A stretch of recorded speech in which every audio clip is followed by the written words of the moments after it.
Hello, नमस्ते. कसे आहात सगळे? छान ना? मी पण एकदम मस्त आहे. आज मी बोलणार आहे परवा दिवशी खून झालेले ओमप्रकाश साहेबांचे बायको आणि मुलीविषयी. अहो, मला कळत नाही, स्त्रिया एवढ्या क्रूर बनू शकतात का? ते जेवायला बसलेला होता टेबलावर माणूस.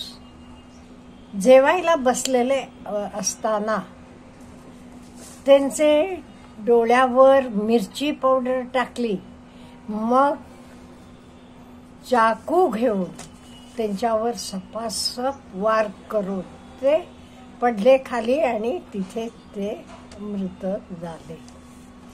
आणि नंतर फोन करून सांगितलं, मी राक्षसाला मारून टाकलं म्हणून मैत्रिणीला. मग मैत्रिणीनं फोन केला, पोलीस आले की सगळं दिसलं त्यांना. आणि मुलगी बघितलं तर 3ऱ्या मजल्यावर त्यांची मुलगी कृतिका राहत होती 3ऱ्या मजल्यावर. तिनं लावून घेतलेलं होतं दार. काही बोलावलं तरी दार काही उघडे ना. मग दार फोडून आत गेले पोलीस. ते ती आत बसलेली होती आणि खोली तरी एवढी गलिच्छ होती म्हणे. सगळे सिगरेटचे तुकडे पडलेले, अतिशय गलिच्छ होती. आणि मग घेऊन आले, सगळं झालं आणि सगळं तपास चाललेला होता त्यांना पाठवणं. तोपर्यंत मुलगी नाही बायको रडायला लागली, कुठे गेलीये मुलगी, कुठे गेलीये म्हणून. बघितलं, मग पोलिसांनी शोधून काढलं कुठे होती ती. बार मध्ये जाऊन दारू पीत बसलेली होती. हे बघा, बापाचा खून झाले, तिच्या आईनं खून केलेला आहे, घरात एवढं सगळं चाललेलं आहे आणि ही बार मध्ये जाऊन दारू पीत बसलेली होती. आता काय म्हणायचं असले ह्याला. आणि असं काही का मोठेच मोठं 3 मजली घर, बेंगलोर सारख्या ठिकाणी विचार करा. फर्स्ट फ्लोअरवर हे नवरा बायको राहत होते आणि दुसऱ्यावर मुलगा सून, 3ऱ्या फ्लोअरवर ही मुलगी राहत होती. आधी ती दिल्लीला काहीतरी नोकरीला होती म्हणे, नंतर आता बेंगलोरला नोकरी धरली होती. आता असं सगळं बघितल्यावर एवढं विचित्र वाटते मला तरी. कित्येक ठिकाणी आपण बघतो हल्ली असं. एवढा क्रूरता कुठून येतो? अहो, स्त्रिया म्हणजे काय, माया त्यांचेत असते, प्रेम असते, वात्सल्य असते. पण इथे तर काहीच दिसत नाहीये. आणि एवढंच काय, एवढं सगळं झाल्यावर सुद्धा माई लेकी दोघी काही घडलं नाही.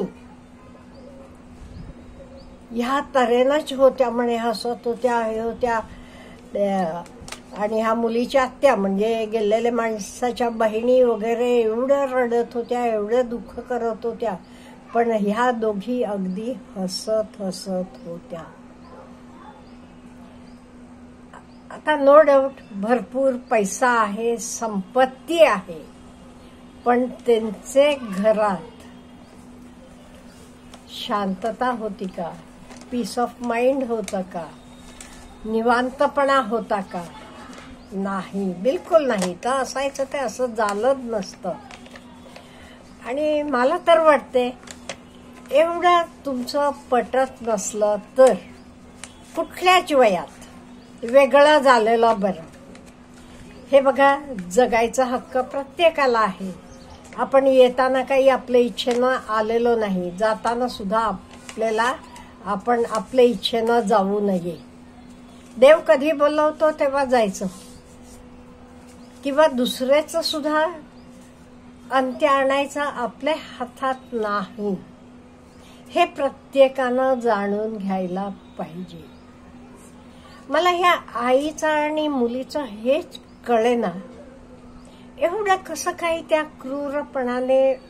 तरी आई, अहो, एवढी वर्ष संसार केलेली बाई आता सून आलीये म्हणजे बघा की ते तरी 68चे होते, म्हणजे ह्या पण असतील 65 वगैरे.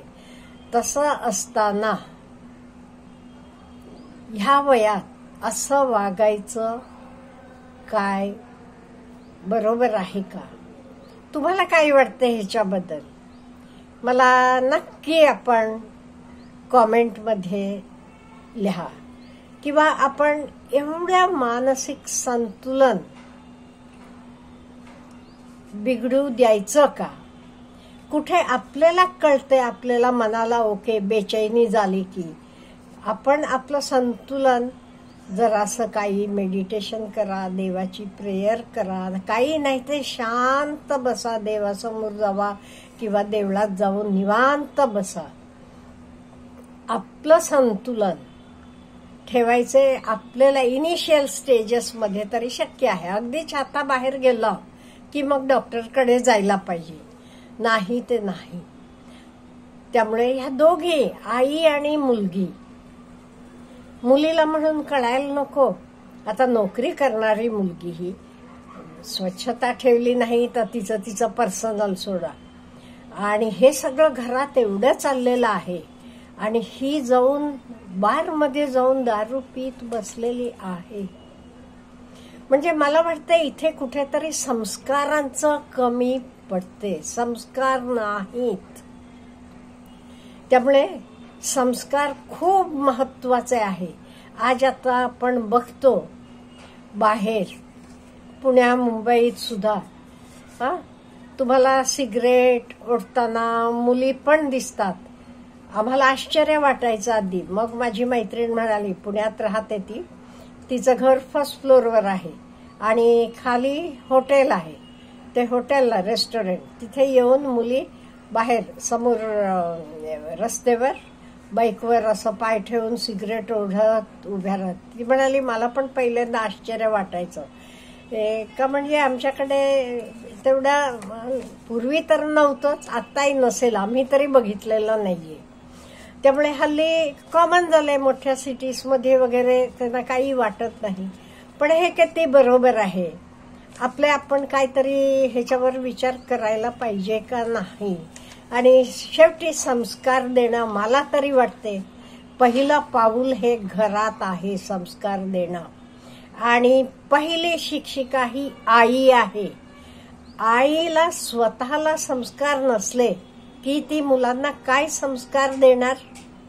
त्यामुळे आईनं स्वतःमध्ये आधी संस्कार डेव्हलप करायला पाहिजे, तर ती आपले मुलांना संस्कार देऊ शकेल. आता नवऱ्याचीच हत्या करणारी बाई ती काय संस्कार देणार हो मुलांना? काय संस्कार देणार? मी तर तिला पापीच म्हणेन. कोणाचाही हत्या करणारा हा पापीच असतो. आणि मुलगी क्रूर म्हणते मी का, म्हणजे आता दोघींनाही अरेस्ट केले आणि आईनं तरी स्वतःची कबुलीत दिलेली आहे.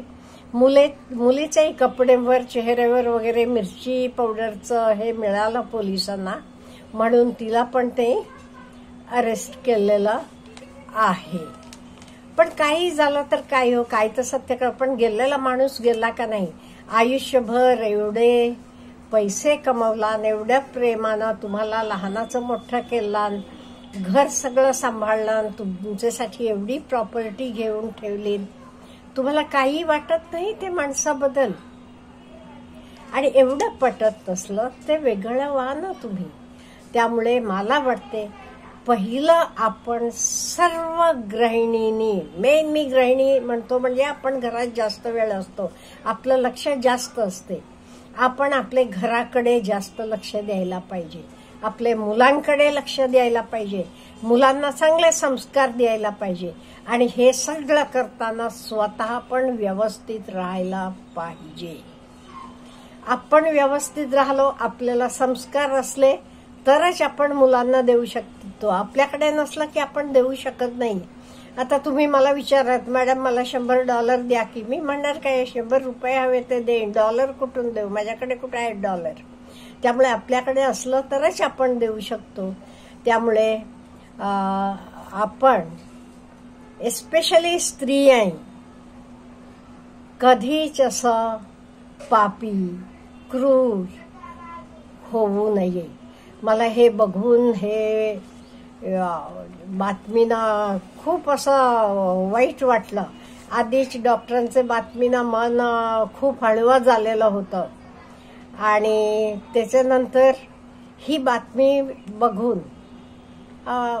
असं नको होतं व्हायला. आणि हे संस्कार घर स्ट्रॉंग करणं, घरातले माणसांमध्ये भरपूर ऑप्टिमिस्टिक सकारात्मक भावना डेव्हलप करणं, एकमेकांबद्दल प्रेम, आदर, आत्मीयता निर्माण करणं हे आपले हातात आहे. हे आपण पूर्णपणे अगदी मन लावून करायला पाहिजे असं मला वाटते. तुम्हाला काय वाटतं ह्याच्याबद्दल नक्की मला कॉमेंट बॉक्समध्ये लिहून कळवा. Have a good day.